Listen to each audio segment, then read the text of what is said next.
Alrighty, sorry about the delay, sorry about the late start. Welcome back to another thrilling installment of Mecha Mondays. I'm your intrepid pilot narrator Fragath, and today we're going to be reading through Yukikaze by Chohei Kambayashi. It was going to be Full Metal Panic, original light novel series, and I had even gotten most of the cover art and pictures I was going to use for the stream, and then I was like, oh my gosh, I'm going to have to do like a lot of different voices, and I just can't right now. So, sorry. Life intervenes. My Sundays will hopefully be a bit less hectic, um, and therefore Mondays will be a bit easier in about a month. So I should have more energy then. Um, by the time that we're done this. I very much wanted to end the year with that, but sadly, no, it's not going to work. There's going to be a lot less character voices I'm going to have to do here, um, but there are going to be some, and I will try and do them all justice. So, Yukikaze, what is to be said about Yukikaze? Well, we don't have giant humanoid robots, I regret to say. Um, but there's a lot of conceptual overlap. Um, you could take a lot of this book and replace the high performance fighter jets being used for some giant robot, and you wouldn't notice the difference. Um, this is the Ace Combat novel that was never made into an Ace Combat game. Um,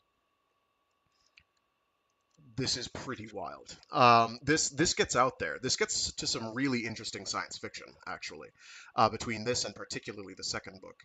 This book is a lot slower paced than the second book. The second book has a lot going on. For reference, there is an animated series of Yukikaze, and I'd honestly say maybe more than half of it is basically events ripped from the second volume, Good Luck Yukikaze.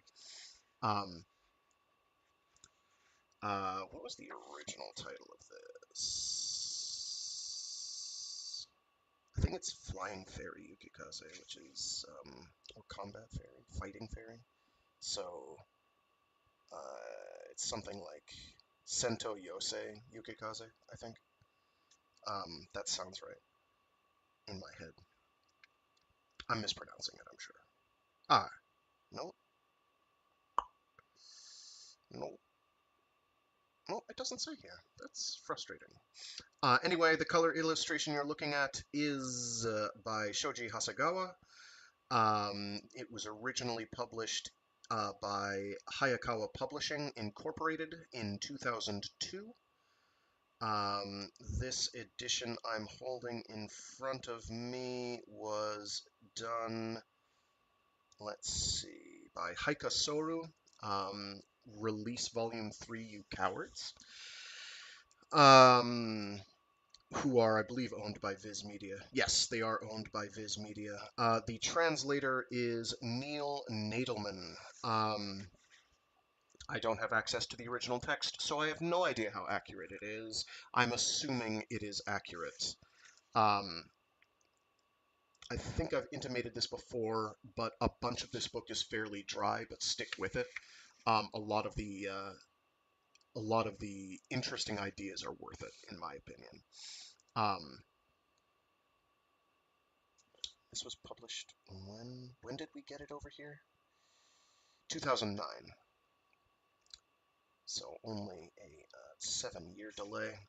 Um, so yeah, we should be able to get through the first chapter. The chapters are fairly meaty. Some are much shorter than others, and we will figure it out from there. Yeah, next week I'll probably do chapter 2 and 3. But then chapter 4. We'll see. We'll see. A lot of it, unfortunately, rests on my ability to maintain energy, and Mondays are tough. Not because they are Monday, but because they come after Sunday, and I am not a party animal. I work on Sundays. Oh yeah, that's right. They got up to a bunch of stuff, Hikasoru. I wonder if they still have any of those being published. I think they're the ones who did the edition of All You Need Is Kill that I have, and Battle Royale, probably. I never did get around to getting Brave Story. I really need to do that at some point. I know the upshots, but I haven't read it. So yeah, without further ado, let's get cracking. On the front of my copy, and I believe I made sure to grab the image of same. Yes, I did. There is a props from David Drake, of all people. Um, I I generally recommend David Drake's Hammers Slammers series if you are into military sci-fi. It is quite good.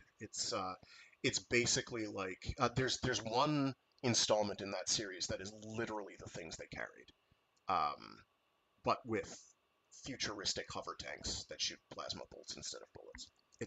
That's it. Uh, it's pretty great. It's about a mercenary company that is they do armored futuristic armored warfare. It's quite good. Highly recommend. As always, it's about a lot of it is rests on the characters and the plotting and the scenario. So anyway, again, my apologies to anybody who is looking forward to Full Metal Panic, but I can't right now. I don't have the juice.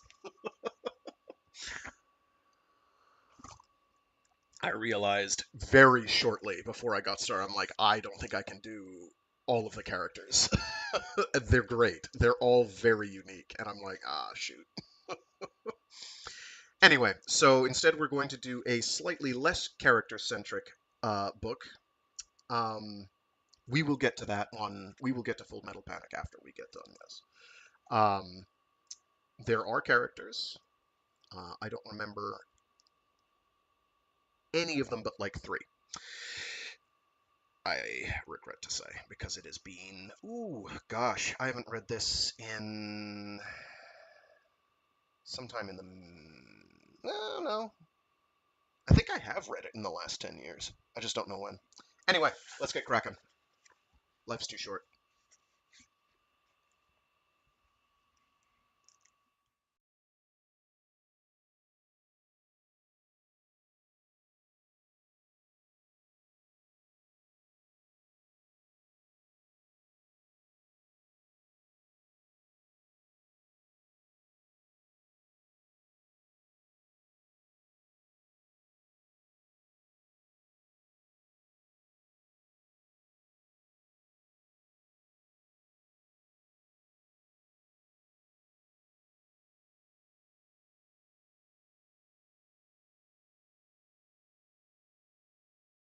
Yukikaze by Chohei Kambayashi.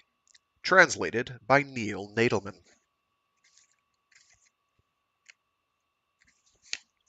Foreword from the FAF and the Special Air Force in The Invader by Lynn Jackson, 15th edition. An observer looking at historical maps of the world would soon note that in nearly every age, places free from conflict are the exception, not the rule. Even today, areas of strife paint the map red, staining it with blood spilled in confrontation. The history of mankind is a record of warfare. Humans have fought against other humans and even against nature itself. This remains unchanged, the same now as it was then. However, when comparing the current world map to the maps of the past, our theoretical observer would be able to see one red mark in the Antarctic, indicating a site possessing far greater significance than any battlefield. Since it's such a small mark, it's easy to overlook, and in point of fact, most people these days seem to have forgotten about it. However, it is there. The site is at a point on the Ross Ice Shelf 600 miles from the Earth's south pole, at approximately longitude 170 degrees west, and is barely a third of a mile in diameter. This is the hyperspace corridor that we know as the passageway, the portal that the aliens called the JAM, J-A-M, used in their attempted invasion of Earth. The passageway looks like a gigantic spindle with a maximum diameter of just under 1¼ miles and a height of over 6, its lower end seemingly driven right into the ice shelf. When conditions are right, you can see it with the naked eye, an impossibly huge cloud of mist that resembles nothing so much as an enormous missile shot into the ground from the heavens. It's not clear exactly how long the passageway has been there. The human race first learned of its existence 30 years ago, when the Jam came swarming out of it to launch their first strike. Later, during our counterattack, we traveled back through the passageway, and when the Earth Defense Force's reconnaissance units emerged on the other side, they discovered a hitherto unknown world. Behind them towered the huge white cloud that pierced our world. Around them spread dense forests. To this day, the planet Fairy has hid its many mysteries well. We have made little progress in learning about its geography or ecosystem, or even which star system it is in. If, say, a laser were to be fired through the passageway from Earth, the beam would pass through cleanly, stretching into Fairy's airspace as though fired from within the passageway. The mist itself is not the passageway, but rather encloses a separate space that exists within it. It may be the result of some function of the passageway, or perhaps it's an illusion of sorts. The Jam, however, are not an illusion. Mankind has fought them. It fights them even now.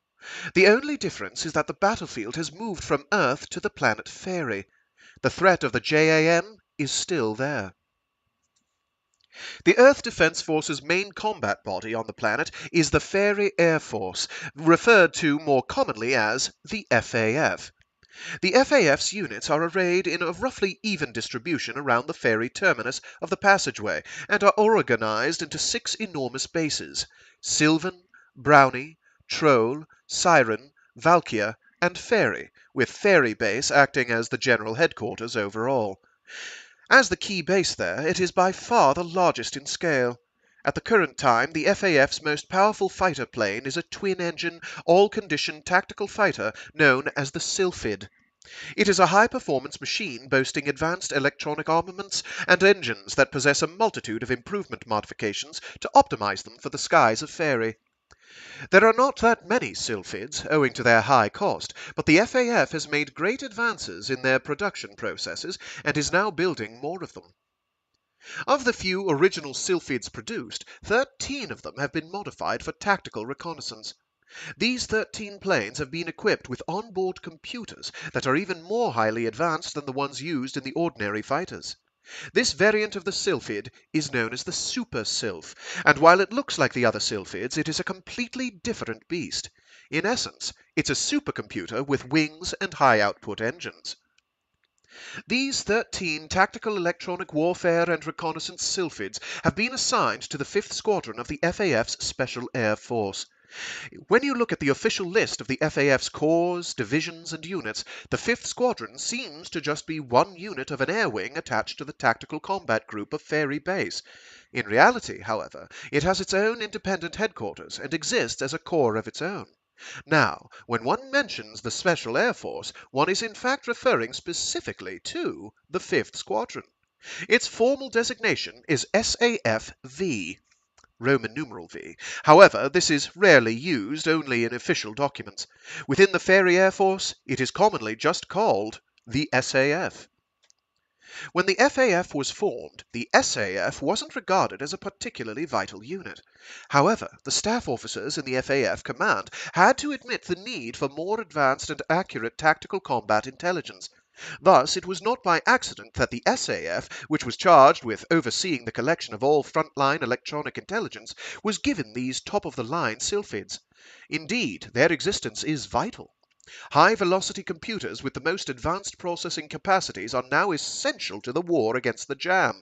Without these computers, we wouldn't be able to fight them. The central computers aboard the Super Sylphs that collect combat activity data are extremely powerful. No other fighter plane has such advanced, real-time data analysis capabilities.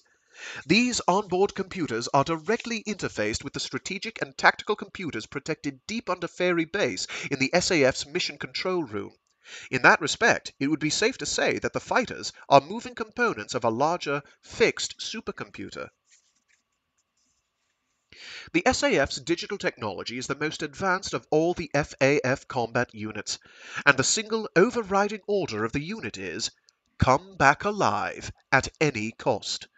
The SAF's fighters greedily collect every scrap of data on the front line, record it into combat intelligence file, and then return to base.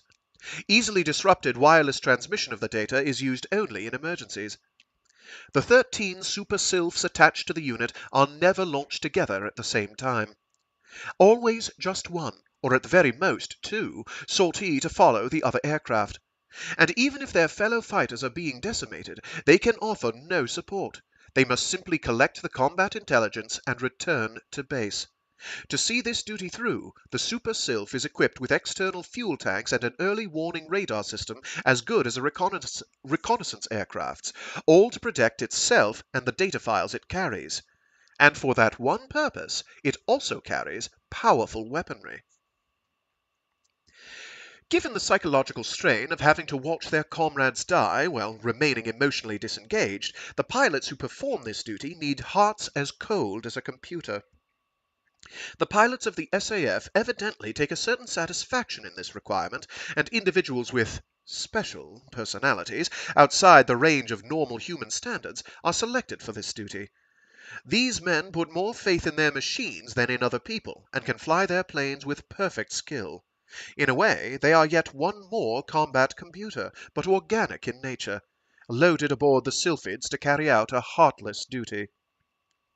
These soldiers are of various nationalities and backgrounds. We do not know much about them, as the FAF will not release to the public the personal data files that record their pasts. What we do know is what's necessary to the SAF is not that these men and women have past combat experience, but rather that they be machines that they are, through some accident of fate. Oh, sorry. But rather that they be machines that are, through some accident of fate, in human form. The current war with the Jam demands such individuals. And lately I've begun to think that it was this, the creation of inhuman humans, that may have been the JAM's primary objective.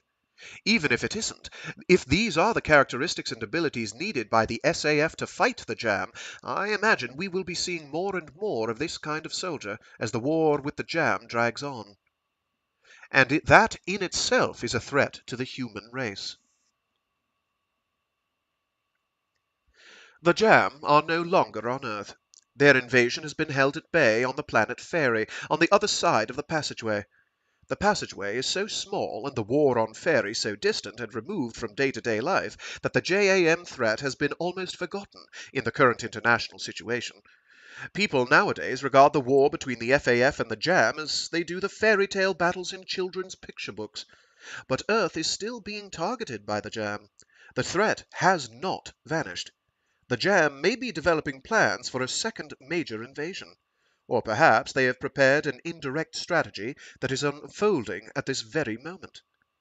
The true nature of the alien JAM remains a mystery to us. We don't understand how they think, and by the time we finally figure it out, it may be too late. We cannot forget about them. The fight against them is nothing like previous wars between humans. They are a reality that threatens all of mankind.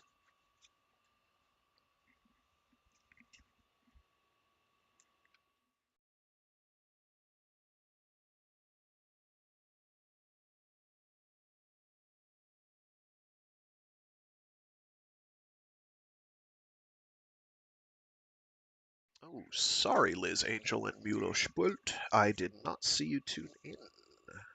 I apologize for not calling it out immediately. 1. The skies where fairies dance. He had loved many things in his life and had been betrayed by most of them. Now they only fed his hatred. When the woman he loved finally left him too, he was utterly alone. Now only one thing gave his heart strength. A delicate, unspeaking machine that would never, ever betray him. a soaring fairy, a sylphid, Yukikaze.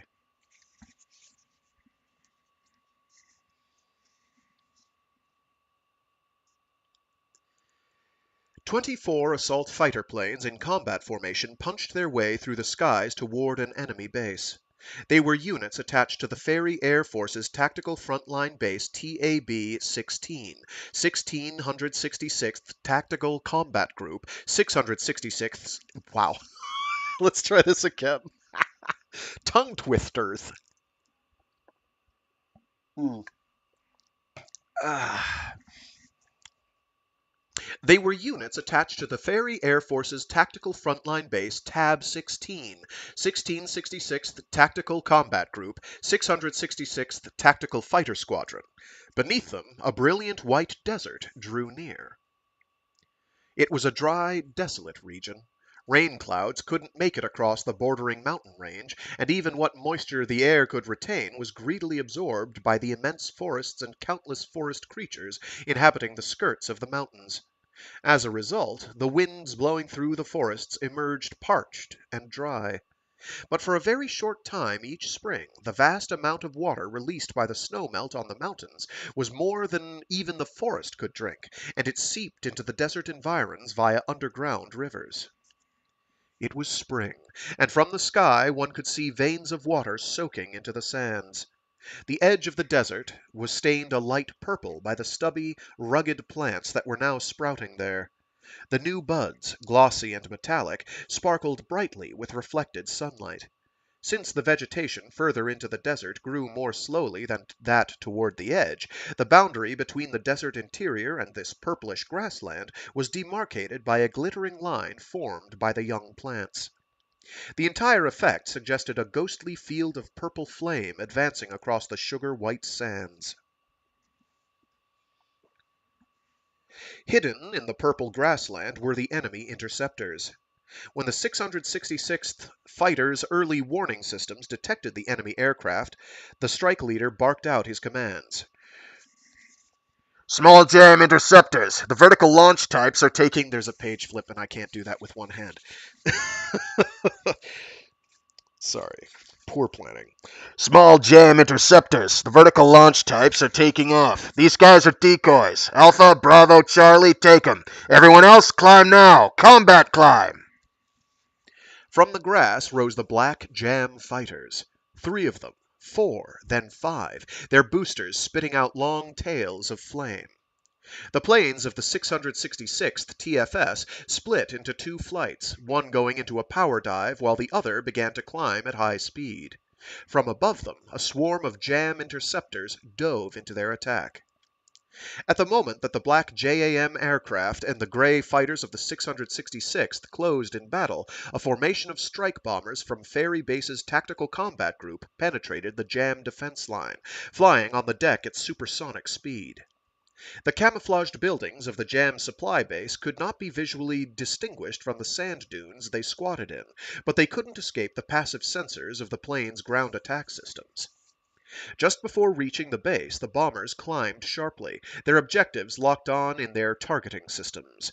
With the data now acquired and fed to their air-to-ground missiles, the bombers commenced another ultra-low altitude attack run. As soon as they were within range, they released their missiles and withdrew, with the tactical fighters providing cover. The battle was over.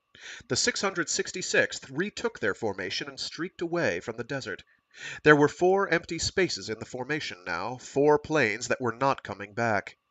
The 666th strike leader did not know how his subordinates had fought or how they died. Their battle had taken place out of his sight. However, it had not gone unwitnessed. There was one tactical combat and surveillance aircraft whose job it was to monitor the entire battle without engaging in it, the Special Air Force Unit 3, attached to Fairy Base. The model of the plane was a sylphid, its name Yukikaze. The strike leader didn't know what was in Yukikaze's combat data file, but he knew it had recorded the particulars of the battle fought by the planes of the 666th TFS that had fallen to the jam. None of the pilots had managed to eject. 4 pilots and their beloved aircraft had been lost, scattered across the skies of Fairy. Yukikaze's pilot, Second Lieutenant Rei Fukai, conveyed this information to the squadron with no more emotion in his voice than if he were reading a string of numbers. No survivors of downed planes. This is Yukikaze. Mission complete. Returning to base. The strike leader watched silently as the combat surveillance fighter flew off over the 666th formation after delivering the news of his subordinates' deaths. Yukikaze glittered in the light, then ignited its afterburners and climbed quickly, vanishing into the higher altitudes of the sky where night was drawing near. "Goddamned angel of death," he muttered to himself. Yukikaze's pilot had stood by silently as the other pilots died, keeping well away from the combat airspace and not actively supporting any of the other planes. He offered no help and issued no warnings. Those were the tasks of the tactical control unit, not his. Don't engage, just gather information and get it back to base, no matter what. Those were his orders. The 666th leader knew this full well, and yet he still couldn't help but wonder. If that powerful, high-performance aircraft had joined in the battle, would his subordinates still be alive? He also wondered about the man who piloted that plane. Anyone who can just sit by and calmly watch his comrades getting killed isn't human, he thought. The mysterious pilot always just watched and then flew back home, like a boomerang that never hit its target. Useless bastard, the 666th leader growled, then issued the order to return to Tab 16. As the squadron made its way back, no one exchanged a word.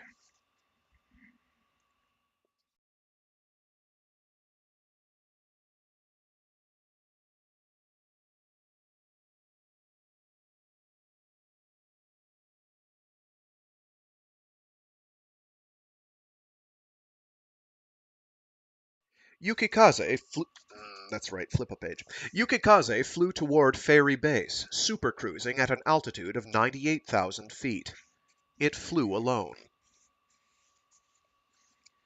Second Lieutenant Rei Fukai looked out of the cockpit at the dark blue sky spread out around him. Night was coming on, and he could see the first stars. Below him, the planet Fairy was ablaze with twilight colors. Soon it would match the color of the sky.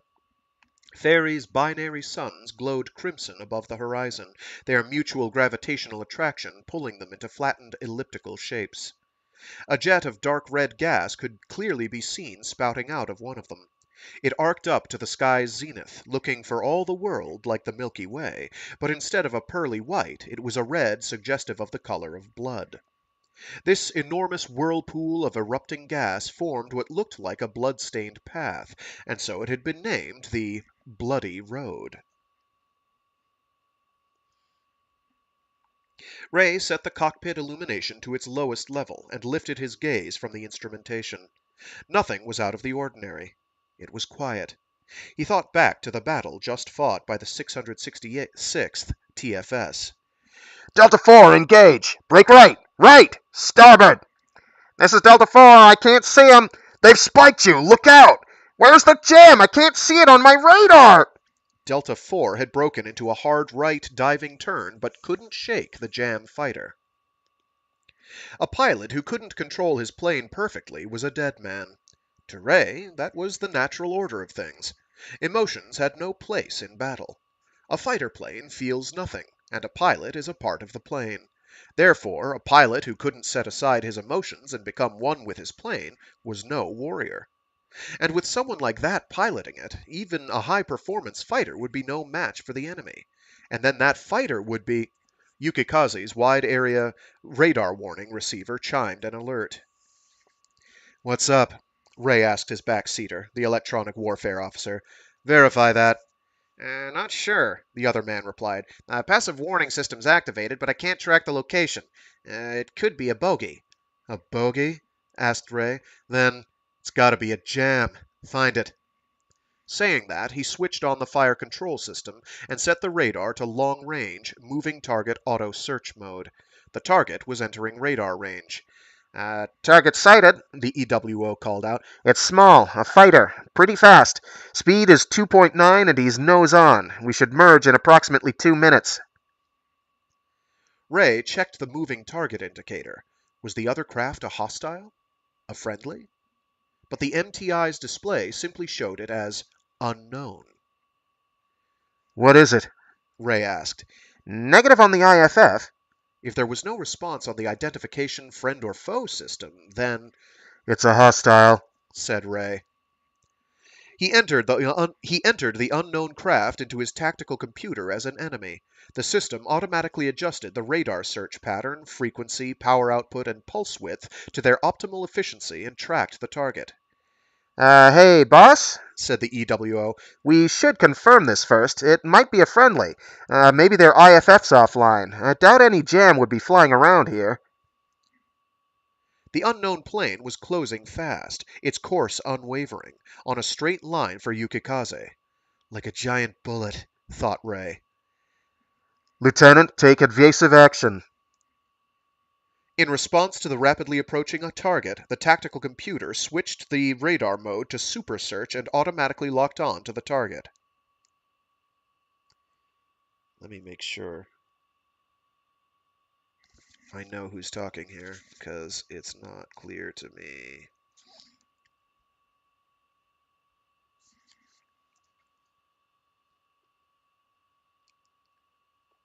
Okay, let's reconfirm this. What is that thing? Contact them on the emergency channel. I'm trying, but there's no response. Looks like their communications equipment is out. Yukikaze turned 90 degrees and dived. The unknown plane climbed rapidly, opening from them. However, Ray could still easily track it. Yukikaze was equipped with a powerful omnidirectional pulse Doppler radar that could accurately detect the target and display its location, velocity, and acceleration on the MTI. The target banked steeply and began to dive toward Yukikaze at high speed. He's a hostile, said Ray. I'm engaging.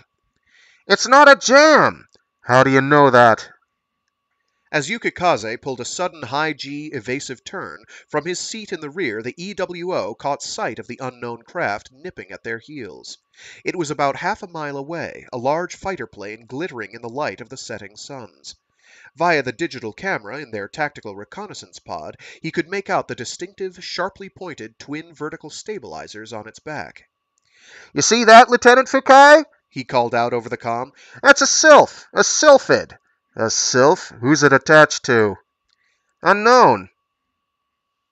Ray loosened his turn radius and craned his neck back to look in the direction his partner indicated. The other craft was closing on them. It was definitely the same model of plane as Yukikaze. It was now initiating a high-G turn to try and come around to their 12 o'clock. Ray rechecked the IFF. Unknown was Yukikaze's reply. Then, detecting the waves of enemy targeting radar, it signaled that the unknown plane was preparing to attack. Ray set the master arm switch to arm. The store's control panel displayed his onboard armaments. Ready gun, ready AAM 3-4.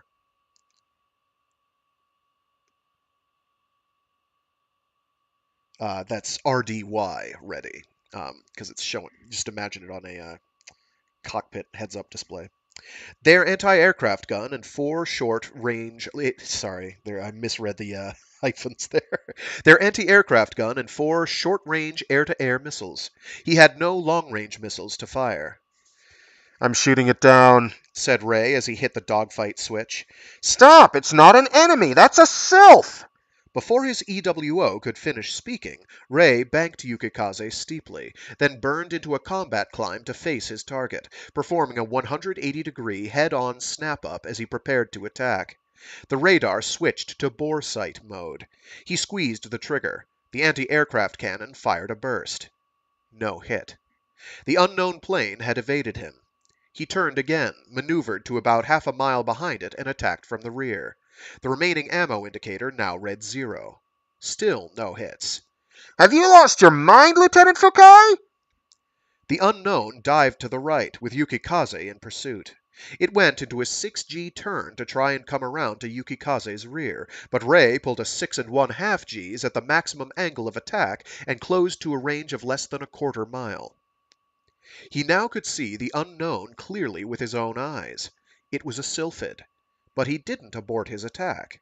His IFF couldn't determine if the unknown aircraft was a friendly or not, and as far as Rei was concerned, if it wasn't a friendly, it was a hostile.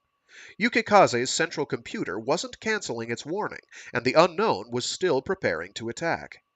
If he had hesitated while wondering if it was friendly or not, Yukikaze would already have been shot down.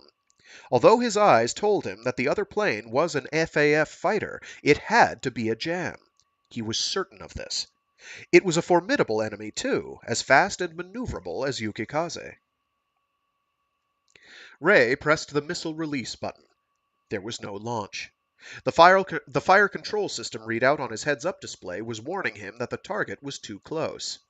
The FCS had calculated the relative velocities of the unknown aircraft and Yukikaze, and had used those figures to determine the minimum safety range for the short-range missiles. It had come up with a value of 1,400 feet. Firing a missile any closer than that would endanger the plane that launched it. Rei pushed the missile release button again and held it down, commanding the central computer to ignore the FCS's warning and execute an emergency attack. Sorry. Rei pushed the missile release button and held it down, commanding the central computer to ignore the FCS's warning and execute an emergency attack.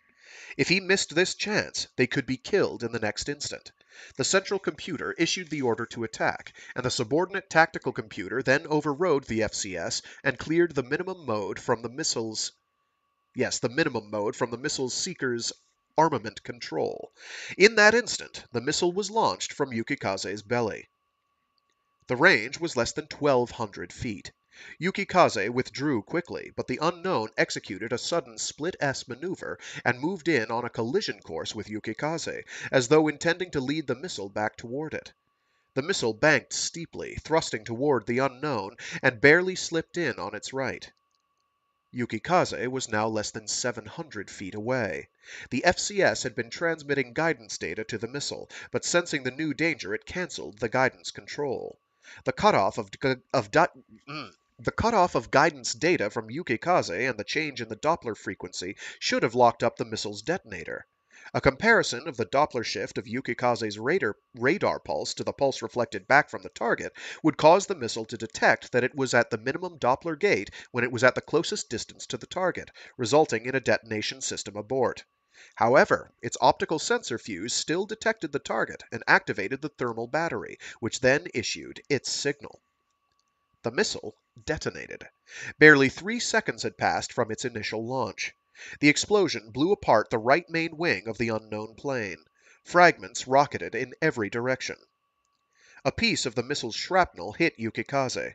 It happened in an instant, penetrating the canopy and striking Rei directly in the forehead, smashing into his helmet visor. The pain was intense, and he let out a groan. Lieutenant, both engines are out. Flight control's messed up, too. Yukikaze rolled lazily and began to go down, spinning. Rei put his hand to the wound, staining his flight glove with blood. If the explosion had happened any closer, the shrapnel probably would have punched its way into his head and torn it off. He felt no fear, though. There was no time for fear. Yukikaze was falling. We have to punch out! Wait, I can't leave Yukikaze. The blood was streaming from him now. The right side of his head and his right shoulder ached. The engines are gone. It's no use. Don't panic. There's no way Yukikaze is going to crash. Lieutenant! The turbines are spinning. I can air start the engines. It's too risky to waste time trying for a restart. Yukikaze was now roughly level, and the EWO wasn't going to let this chance slip away. He made sure the command lever was set to eject only the rear seat, and then quickly yanked it.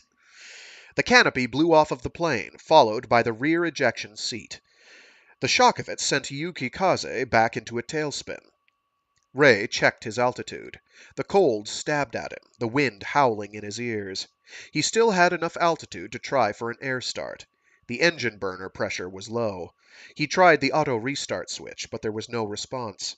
The low voltage generator wasn't giving him enough electrical power. There wasn't enough time to activate the jet fuel starter, and he feared that using the secondary power unit would kill his computer systems completely. The right engine was now burning. Fuel transfer to it was automatically cut off. Ray checked the turbine revs indicator, then pushed Yukikaze into a dive. She eagerly nosed down, as though intending to fly straight into the ground. The increased airflow spun the turbine blades faster, and the generator circuits came back to life. Ray hit the air start button. The engine ignition system activated, and the ignition exciter spark plug flared. The air start lamp was now lit. Yukikaze plummeted. The left engine came back into life. The turbine intake temperature rose. The revolutions increased. Cutting off the ignition operation, Ray gripped the side stick. Yukikaze climbed quickly, still spinning. He focused all his attention on the side stick, executing a sudden roll to the opposite side to arrest the spin. The flight controls failed, he thought. He worked the stick cautiously. They were no longer rolling, but now Yukikaze was beginning to fall backwards. He nudged the plane into a gentle roll to try and level it. Suddenly, Yukikaze began rising quickly, bucking like a wild horse. Ray was feeling tired now. There was no time to check the gauges to determine exactly what was out of order. Without the canopy's protection, the cockpit was freezing, and the wind pressure kept him from seeing clearly. His arm was numb. Yukikaze began to buck harder. A signal indicated a fault in the flight computer system. Of the 5 high-velocity parallel processing computers that analyzed his flight data, 3 were now completely offline. Of the 2 remaining, 1 wasn't working properly, and it was unclear which of them had the fault. Because the calculations they came up with didn't agree, the central computer had cut off the entire flight computer system. It entered the signal for control of the wings via the direct control assembly. Ray saw this at the top of his display, and the cause of Yukikaze's wild flight suddenly became clear to him. He loosened his grip on the stick and switched on the autopilot. Yukikaze's violent shuddering immediately ceased. Ray himself had been the cause of Yukikaze's strange behavior. The injury he had sustained had left him with almost no sensation in his right arm. Yukikaze had been just faithfully following the input from the side stick, even though Ray was exerting much more force on it than he should have been. The stick was pressure sensitive. Every control surface on it responded to the way the pilot changed the grip of his right hand. The stick itself was immobile. There was no need for motion since it was pressure sensitive, and so, under the correct conditions, it could execute a pilot's will with lightning speed.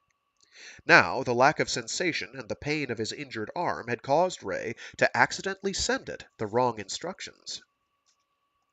He adjusted the altitude on the autopilot, inputting a ground relative setting of 1,100 feet. Yukikaze began to descend, her radar altimeter monitoring the distance. By the time the pressure altimeter read 4,000 feet above sea level, the fighter was flying roughly level. They were over an area of low mountains, and as Yukikaze flew, she followed the soft vertical undulations of the landscape. Ray set the radar to real beam ground mapping mode and activated the forward surveillance system. Let's go home, Yukikaze. The data for their return course had been lost. With his EWO gone, Ray had to work out his plane's position himself with the help of the central computer. The navigation computer linked up with high-altitude support satellites, and the central computer used the data to calculate their current position. He flipped the auto maneuver switch to on, and the tactical computer initiated guidance, with Fairy Base as the objective. Yukikaze was now locked in enemy auto search, a mode where in the event of enemy contact she would automatically attack any opponents, fly to a position above the objective, and then bomb it. Fortunately, since she wasn't carrying any bombs at the moment, there was no danger of inadvertently bombing the base. Ray could have flown back to base via autopilot alone, but if they met any other enemies along the way, he wouldn't have the strength left to fight them. Sticky, clotted blood had already dried his right eye shut, and the wind pressure was keeping him from opening his left eye all the way. His helmet visor was too damaged from the impact to deploy. So he input the target data into his tactical computer. He could do that using just his left fingertip, and sat back in his seat. Tactical operations were easier than inputting coordinates into an autopilot. Ray was a warrior, not a navigator. He set the heads-up display to its brightest level. Normally, it would be set to its lowest level for nighttime combat, to allow his eyes to adjust to the darkness, but right now he needed it that bright just to be able to see it. The steering cue marker above the HUD showed a straight line toward Ferry Base. Subsonic speed, flying on one engine, bleeding heavily. It took him barely 30 minutes to reach the skies over the base, but he was half unconscious by that point. He heard Yukikaze signal to him that they were over the target as though from a great distance. B3, report. Stay your status. Mayday. Can you read me? I'm in bombing mode. Is this Ferry Base? Affirmative. How long are you planning to circle over us? I'm bringing her down now. Emergency landing. I'm wounded. Can't see clearly. Can you still land? I'm bringing Yukikaze down in one piece, even if it kills me. I'm coming down. Give me ALS guidance. Auto maneuver switch, off. Auto landing system, activated. Auto throttle control and direct lift control, activated. Yukikaze went into final approach. Gear down and locked. The suns had set, and Ray knew that Ferry Base had to be brightly lit, but he couldn't see it. He tasted blood. Like a Bloody Mary, he thought. A little salty. He felt drunk, his mind fading in and out. Touchdown. Auto brake. Speed brakes extended to full. Better landing than I can do, Ray thought, just before he lost consciousness completely, breathing in the night scents of Ferry.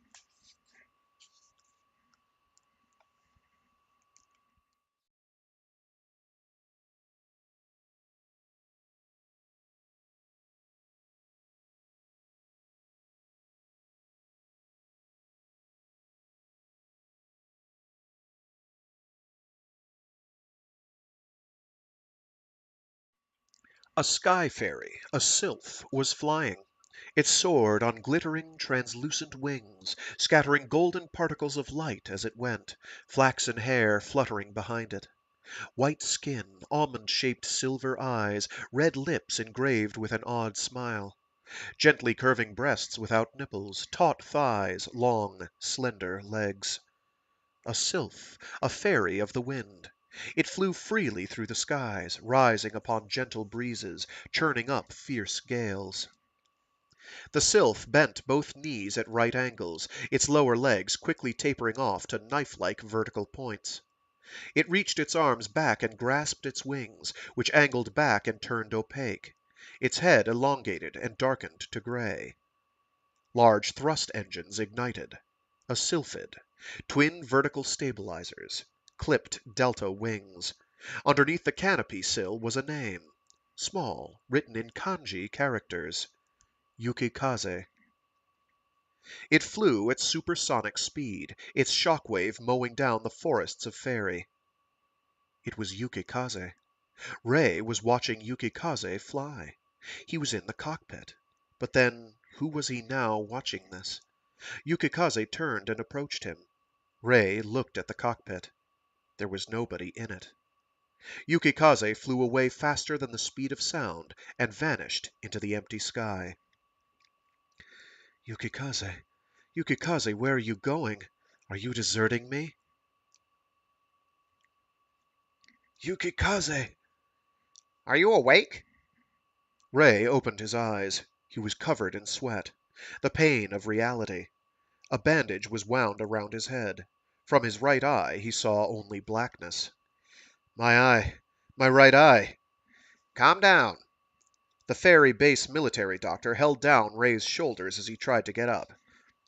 It's not that bad a wound, but it's a miracle you didn't lose your sight in that eye. Some fragments of your helmet visor were embedded in your right temple. If it had been a little worse, you probably never would have flown again. You're a lucky man. What about Yukikaze? How damaged is she? Your beloved plane? Well, I don't treat fighters, so I wouldn't know about that. Just get some rest, and then you can get out of bed and check yourself. The vice commander of the SAF is calling for you, by the way. She wants you to report to her. General Cooley? That old bitch. If I was dead, she'd probably have me dug up out of my grave to report to her. They're thinking of court-martialing you. For what? Were you on drugs? Of course not. You can't fly when you're fucked up. The doctor gave him a look full of doubt, and then shrugged. Well, you were sent to ferry because you're guilty of something, but I'm not going to pass judgment on you. Just keep quiet and do what you're told, and in 2 or 3 years, your tour of duty will be up. If you want to get back to Earth faster, don't go causing trouble. Look, first of all, to me, the Earth's just a big ball of water filled with a lot of bitter memories. Second, what do you mean if I want to get back sooner, I should keep quiet? You saying I should just shut up and let the jam kill me? Screw that. You either kill or get killed out there. Now the doctor's expression shifted to one of active disdain. Is that how you lived back on Earth? My past is none of your goddamn business. I figure a normal person would want to get away from the battlefield as soon as possible, but there seem to be more and more of your kind lately. The soldiers of the Special Air Force really are special, aren't they? Have you ever read The Invader by Lynn Jackson? She predicted an increase in the number of people like you, that there'd be a problem once there weren't enough wars waged on Earth. She also talks about how the nations all disagreed on how to control the passageway. So the countries that weren't military superpowers on Earth passed the Space Heavenly Body Treaty to try and prevent the superpowers from monopolizing control of it. Yes, that's a very ham-fisted way to add expository monologue slash dialogue, but that's how we're doing it right now. Oh, we're suddenly going to guide this conversation in a radically strange direction, an unnatural direction. That sense of bizarre talking for no for no reason and abrupt shifts will continue throughout the series. There are more reasons for it than you think. The Space Heavenly Body Treaty? Is there even such a thing? It was around long before we ever discovered fairy. The general principles limiting national activities regarding the exploration and exploitation of the moon and any other heavenly bodies comprising space. In the end, the United Nations established the Earth Defense Force as an independent entity, which led to the establishment of the Fairy Air Force. Members don't advocate any one-sided ideologies, and it has none. It just requires you to be human. The FAF is now a truly supranational group. Its reputation is good, but the truth is that the quality of its members has been gradually dropping as nations use it as a dumping ground to get rid of their criminals and malcontents. The FAF is like humanity's garbage dump, a prison annex. I figured it out before you. I figured it out before that you weren't just a normal criminal. I can tell just by looking at you. There must be some other reason why you're such a cold-hearted, inhuman killer. You're like a machine. Ray had begun to tune out during the doctor's lecture, distracted by the throbbing pain in his head, but a surge of irritation brought him back. You're the same, aren't you? You were sent to Fairy, too. I chose to come here for research. I'm not like you. I didn't choose to join the FAF because I'd committed a crime and didn't want to go to prison. Let me ask you, you were trained to be a fighter pilot using conditioned response through a direct neural interface, weren't you? Yeah? I wish I could have seen what your personality data was like before they did it. I'd like to know if your current personality was caused by the training destroying your previous one or not. Anger was now burning in the pit of Ray's stomach. And what would you do if you knew? Claim that I'm inhuman? Humanity has nothing to do with fighting the jam because they're not human. That's true, but I wasn't saying it was a question of one's humanity. Didn't you go through the training too? No, I don't fly a fighter. But you're a lot like me, aren't you? You only value what you're interested in and couldn't care less about anything else. This isn't some after effect of my training. I haven't changed at all. I hate anything that can't do the job, whether it's a human or a machine. And I've had enough of you. Let me see my data from the medical computer. My chart. I'll let the computer decide if I can leave or not. I'm done with you. Get out. You're pissing me off. Ray got up off the bed and undid the bandage around his head. He touched the wound. Just as the doctor had said, it didn't seem to be very deep. He tried to open his right eye, then squeezed it shut when the bright light hit it. The wound opened up and began oozing blood. The doctor left the room without a word. Ray did not rewind the bandage and instead just pressed the wadded-up mass to the wound. A nurse arrived and made a fuss over his undone bandage.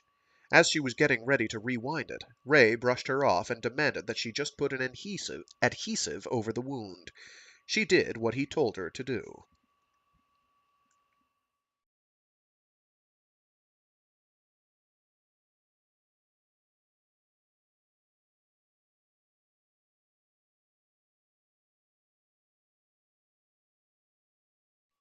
People were always asking him, "What were you thinking?" or "Why did you do that?" And that was what the uniformed military court-martial judge asked him too. "Why did you shoot down an ally aircraft, Lieutenant Fukai?" It was a jam. "Your gun camera took pictures of a sylphid." It was a jam. It wasn't responding to me. The IFF read it as an unknown, and I made a decision. Yukikaze's transponder was working properly, said General Cooley, who was acting as his defense. No abnormality in its function was found. "The other plane's IFF or communications equipment may have been non-functional," said the judge. If I hadn't attacked it, I would have died, replied Ray shortly. It may not have been identified as a hostile, but it wasn't a friendly either, and that makes it an enemy. "But it was clearly a sylphid. Don't you trust your own eyes, Lieutenant Fukai? You made visual contact with that sylph, didn't you?" The way you trust your own eyes is the way that I trust the warnings Yukikaze gives me. That's exactly why I've managed to stay alive so far. I have a request to make as defense counsel, said General Cooley, pushing the powerful glasses she wore for nearsightedness up with her index finger as she spoke. I'd like to find out which unit the plane in question was attached to. That's right, Ray said, nodding. I don't recall seeing any unit insignia or personal marks on it. At the very least, it wasn't a fighter from Boomerang Squadron. "It may have been a unit with the Aerospace Defense or Defense Reconnaissance Air Groups." A strategic recon sylph would have had a ramjet booster attached for greater speed, and it would have been flying angels above me, at least 140,000 feet. Oh, I don't know how to read, sorry. A strategic recon sylph would have had a ramjet booster attached for greater speed, and it would have been flying angels above me, at 140,000 feet at least, and it wouldn't have attacked me either. "You were attacked?" Ray pointed at the dressing on his forehead. This is a combat injury. "Caused by Yukikaze's own missile, I believe." If I hadn't fired, I would have been shot down. Wait a minute. What about my EWO? The second lieutenant who was assigned to me. Why don't you ask him? "He's dead," answered the judge after a brief pause. "Killed by one of the native reptiles." I warned him. If I hadn't gotten the engines restarted, I would have ended up just the same. "It looks like his parachute got fouled in a tree, and he was attacked from below during the search and rescue." The judge trailed off, then resumed. "I recognize the validity of the defense counsel's request. We'll adjourn for today. Lieutenant Fukai is restricted from operational activities and confined to quarters." Clong, clong. There was no stockade on Ferry. Anyone guilty of a crime that didn't rate the death penalty was shipped back to Earth for imprisonment. There we go. Better emphasis on the right syllable. Anyone guilty of a crime that didn't rate the death penalty was shipped back to Earth for imprisonment. The punishment for a second offense varied according to the individual's national origin, but if you were lucky, you'd have only attempted escape added to the original criminal sentence. If you were unlucky, you'd face the death penalty with no chance of appeal. For appeal. Ray wondered what Japan's policy was, then took a deep breath. Thinking about his homeland brought with it the usual associated irritation. As he exited the temporary preliminary courtroom, which most of the time was known as Tactical Combat Group Conference Room Number 7, Ray was stopped by General Cooley. Do you want to smash my face in right now, First Lieutenant? She asked in a chiding tone of voice. I must be going deaf, he replied. Did you just say First Lieutenant? I did, but on the assumption that you're innocent. However, I am glad that you made it back here in one piece. I'm not surprised the General's glad, Ray thought. The Sylphid was an extremely expensive piece of FAF property. What are you going to do with me while we wait for the preliminary court to hand down its verdict? Probably confine me to quarters, right? You are ordered to assist Major Booker.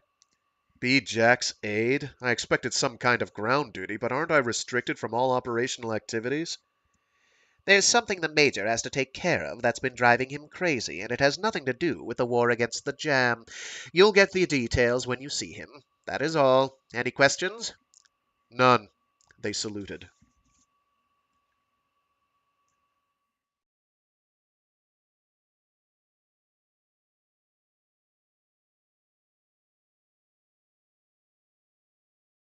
Thanks again, Optical Antenna, for for telling me that my stream descriptions were saying Saturday instead of Friday.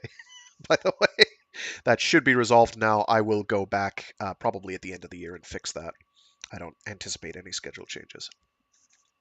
Before going to see Major James Booker, the only man whom Ray could call a friend, he went back to the Air Force Hospital to get his bandage changed. Although the SAF had its own medical facilities, Ray had been taken to the main base hospital for his treatment. After receiving confirmation from the computer there that his injury wasn't getting worse, he headed to the 5th Squadron's quarters. Ferry Base was underground. The base was the general headquarters for all the forces on the planet, and the importance of its role was reflected in its massive size. Buildings containing the residences that countless people returned to at night might as... Oh. So here's the disadvantage of the book being excessively wordy. Sometimes I get thrown pretty badly. It's dense. Like, the way it's written is very dense, so my usual means of reading aloud involves my eyes roving ahead of my mouth, and that I can't do as effectively here. So I should probably just slow way down. Sorry. Where were we? We'll just take it from the top of the paragraph. Ferry Base was underground. The base was the general headquarters for all the forces on the planet, and the importance of its role was reflected in its massive size. Buildings containing the residences that countless people returned to at night, as well as military operational facilities, had been constructed within an absurdly large underground cavern. Walking its streets, one would perceive no difference between Ferry Base and an above-ground city on Earth. The sky seen between the gaps in the buildings was always bright and clear. Most of the time, the inhabitants would forget that the sky they were looking at was artificial. But occasionally showers of groundwater would rain down from this clear sky, and they would look up and think how strange it was for there to be rain when the sky was blue, and then be reminded that it wasn't a real sky they were looking at after all. Boomerang Squadron was located at a bit of a remove from the base's center. The other squadrons had been given generous arrangements in consideration of their need to scramble quickly, but the Super Sylphs were boxed in a cramped hangar that resembled the below decks of an aircraft carrier. The hangar was where Ray was headed now. He'd heard from the general that Yukikaze was being brought back from the factory, and that he'd be able to see her there, if he was lucky. The sight of 10 super sylphs arranged with their noses all in a row was something to behold. The ceiling was low, just under 25 feet high, leaving barely a yard of clearance between it and the sylphs' vertical stabilizers, which made the hangar feel even more cramped. And although it was nearly 1,000 feet long, it could house only 16 planes with a space of barely 10 feet between their wingtips. The super sylph was a giant among fairies. The hangar's top floor was for maintenance and launch preparation. As long as the damage wasn't too severe, a plane would receive its repairs up there, and most of the parts had been designed to be interchangeable between units. However, it wasn't enough For Yukikaze this time, she'd had to be taken to the Air Force factory, a facility that had the capacity to produce entirely new planes. Yukikaze had already been returned to the spot reserved for Unit 3. As luck would have it, Major Booker was there too. He was seated in Yukikaze's cockpit inspecting her electronics, holding in one hand a thick sheaf of paper that looked to be a maintenance report. Ray walked around the plane, sidestepped a fat external power cable hanging from the fuselage's underbelly, then crossed under to the left side and climbed the boarding ladder. Hanging onto a grip with his right hand, Ray raised his left in a salute.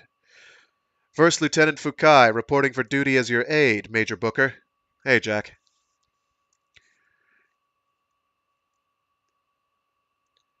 You all right, Ray? Wait, did you say first lieutenant? Congrats on that. Booker told Ray to wait for him down below. He didn't take long to complete his inspection of Yukikaze, only another 15 minutes or so, then came down and handed the paperwork to Ray. It was a written report detailing every aspect of the repair, servicing, and refitting of the plane. The Major folded up the boarding ladder and stowed it in the fuselage, then detached the comm headset and replaced it in a storage compartment on the floor. She may look the same, but she's been made even better. The airborne weapons control set, the gun control unit, the central air data computer, the digital data link, the standby compass, etc., etc., etc. We're doing a power test tomorrow, and no, you can't do it. I'd be shot if I let you. I practically feel like I'm standing in front of the wall right now. Sorry if I caused you trouble. That's not what I meant. Major Booker frowned, which briefly made the scar that lined his cheek more prominent. There was a certain air of menace to him. It was rumored he'd murdered someone back on Earth and had been sent to Fairy for it, but nobody had ever dared ask him about it to his face. Ray knew the Major better than anyone else, so he knew that the man was full of surprises. For example, Booker knew even more about Japan than Ray did. The expertly painted calligraphy below the cockpit that spelled out Yukikaze in kanji characters had been the work of the Major's brush. It was so artistically stylized that even Ray had trouble reading them, but it was beautiful. And Ray also knew that Booker's past was the opposite of what his face implied. After his initial tour of duty ended, he had continued to serve by choice, and had been on Fairy for a long time now. He'd once been a fighter pilot, but was now mainly in charge of aircraft maintenance and duty scheduling. Since pissing him off could result in losing leave time, Ray had initially kept a respectful distance from him. Then, one day, out of the blue, this strange major asked him if he believed in God. Ray wasn't sure if it was a joke, or a test, or if he was just being hazed. When he decided to do the most prudent thing and stay silent, he got punched. There was an unwritten rule acknowledged by everyone in the FAF that ignoring rank was acceptable once you were back on the ground, so the Major probably would have let it pass if Ray had punched him back. But Ray hadn't done that. He didn't turn the other cheek either, but simply licked the blood away and went back to reading the equipment inspection chart he had been studying. I see, said the Major. You're like me, then. Ray had hung out with him ever since. Okay. That's one way to make friends. It's non-traditional, but they're in a non-traditional situation. So there. You said you were my new aide? Damn it, if you don't learn to get along with the guys at the top, you're gonna make trouble for us poor sods down below. Did old lady Cooley tell you anything about this job? Never mind, let's head upstairs. We can talk once we're up there. The two men rode a small human-use elevator to the upper floors, and entered the squadron's private briefing room, the most notable feature of which was a broad expanse of window that looked out over the maintenance bay. No sorties were scheduled, so nobody was in it. It was a narrow room, but with a high ceiling and an open layout designed for a good field of vision. There was a lounge nearby that was nicer and also had a higher than usual ceiling, but the soldiers of Boomerang Squadron preferred this unassuming room. They treated it as their own, and various personal belongings and hobby items were left scattered around it. Books on philosophy, trashy magazines, an abstract painting sitting on an easel, a box full of electronic parts, even a basket full of knitting. Major Booker picked up a curved piece of wood that was leaning against the wall and stroked it idly as he sat down. Oh, that's right. He, I think, is an Australian. Shit. It's not too late. It's not too late. I forgot. I knew there was something I was doing wrong. Whatever. We'll find room for the other voice. So, First Lieutenant? It's not decided yet, Ray replied as he placed a paper cup under the spout of the coffee maker. Anyway, it's not that big of a deal. There weren't any enlisted soldiers on all of Ferry. All personnel were commissioned officers. Once they had completed their training on Earth, they were deployed to Ferry for active duty. They were given the rank of second lieutenant. Oh, I misread that. Once they had completed their training on Earth and were deployed to Ferry for active duty, they were given the rank of second lieutenant. It may have been a ploy designed to improve the reputation of the FAF on the outside, but the result had been the historically unprecedented creation of an army consisting entirely of officers and not a single rank-and-file soldier. Fully half of them were second lieutenants. Effectively, they played the same role as enlisted soldiers, but they had the power of numbers behind them, and it was from this that the dynamic arose for people to treat each other equally when they were on the ground. Combat time, however, was a separate matter. It was a convenient system, and there wasn't a person on Ferry who opposed it. This system applied to everyone, from the command staff on down to the girls working the streets in the red light districts. Prostitution had been decriminalized on Ferry, and so the women had volunteered to come there and work for the military. Like any other segment of the armed forces, they had their own fixed hierarchy of ranks and pay grades. They didn't wear uniforms and of course bore no insignia on their dresses, but you could generally tell who was higher ranked by the amount of makeup on their faces. The older and more accomplished they were, the less they wore. The women also possessed a strong sense of professional pride. If one didn't want to use the services of the military prostitutes, there were plenty of other potential partners for romance, since there were about an equal number of women as men in the uniformed ranks. But romance perhaps was not the best term to describe these relationships, and the women were a tough lot. At least once a year, a man would be shot in the name of legitimate self-defense. Anyway, Major Booker continued, the salary bump is nice. Back when I first got here, I couldn't even afford to get drunk after the alimony payments to my ex. Ray thought the Major's wife might be Japanese, but kept that speculation to himself. Here, Ray said, setting down a cup of coffee. You finished making the perfect boomerang there? Thanks. No, and perfection isn't necessarily something to be desired. The scar on my cheek is proof of that. Anyway, it doesn't matter. The truth is, General Cooley drew the short straw in all this. The Major put down the 3-foot-long boomerang and sipped at his coffee. The first woman I banged when I came to Ferry, Ray said as he seated himself in a chair opposite, was just like the General. She was a captain. She'd knock me down whenever I'd salute her. It was pathetic. That's what's called being young. Young, huh? So what did you mean before about her drawing the short straw?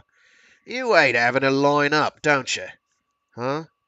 I hear there's some big shot general from the Japanese Air Force coming to inspect us. So? So there's your problem. You mean... Ray tried to imagine the squadron members assembling for review and guessed what the problem was. You want me to be in an honor guard? Me? The boomerang soldier who fell from the sky? Should I present the boomerang over my shoulder, too? You gotta be kidding. Every other squadron is pretty much the same reaction. So we had a lottery, and General Lydia Cooley, Deputy Commander of the SAF, drew the lucky winner. And since the 5th hasn't made an appearance at one of these things before, we got handed the collection plate. I don't want to do it. That's what everyone else said. It's a mutiny. I don't know what else to do. That wrinkled old hag told me to take care of it. You want to get me killed? It's not my fault we don't have a formal honor guard. That negative attitude isn't going to get us anywhere. Come on, can't you give me some useful advice on this? How about you stand out there by yourself, Major? Said Ray as he refilled his coffee cup. I don't think they'd shoot you for that. A drop, a rainbow drop, a moat, said the Major. 0. That's the meaning of your name, Ray. Look, I was born trouble, Ray replied without turning around, still standing in front of the coffee maker. My parents split up right after I was born, and I was raised in a home along with plenty of other kids like me. But the truth is, I was happy back then. Sounds depressing. What time was it? What time is it? Coming up on 1900 hours. Want to check things out up top, Jack? Sure, said the Major. I'll allow it. The two men left the briefing room and headed for a huge elevator bank on the opposite side of the hangar. They walked in silence. The Major carried his boomerang. Elevator 3, the closest one, was 300 feet away, around a tractor and a maintenance ramp. There were no elevators to the surface just for people here. Ray grabbed a remote control box hanging on the wall and inserted his ID card to the top to activate it as they stepped onto the elevator floor. Shall we go? Said the Major. The 100 by 70-foot wide platform began to rise. As they ascended, Ray kept his head tilted back, looking up the shaft. He'd always found the pattern made by the rings of light panels encircling it beautiful. The platform paused briefly as they waited for an isolation bulkhead above them to open. There were 3 of these bulkheads between them and the surface, each ensuring that its respective level was kept airtight. The elevator's power source switched over at these points too. In the event of a failure, power drawn from the previous level would act as a backup system. Between each level there were also emergency bulkheads, each with their own independent power systems, which protected against fire, bombing, and contamination. At the last level, there was also a thick concrete blast wall that merged organically with the deck. Bear in mind that the Major might not actually be Australian, but he's carrying a boomerang, and these sorts of things deal in stereotypes. So I'm sorry to all my Aussie listeners out there that I'm going to mangle any regional accents that I touch.